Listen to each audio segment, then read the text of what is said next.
Hi guys, so if Apple Pages is taking high CPU usage in your MacBook, and then how to fix it? So let's try to fix it.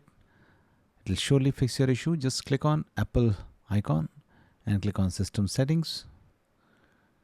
And now go to Apple Intelligence and Siri from the left.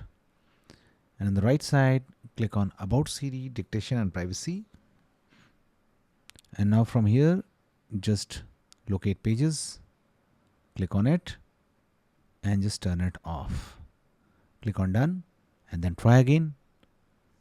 If this does not work, let's move to the final method, that is method 2. Just click on your name banner, click on iCloud, see all, just click on see all to see list of all applications. And now scroll down and find Pages and disable backing up Pages. And click on Done, and then see whether this problem is fixed or not.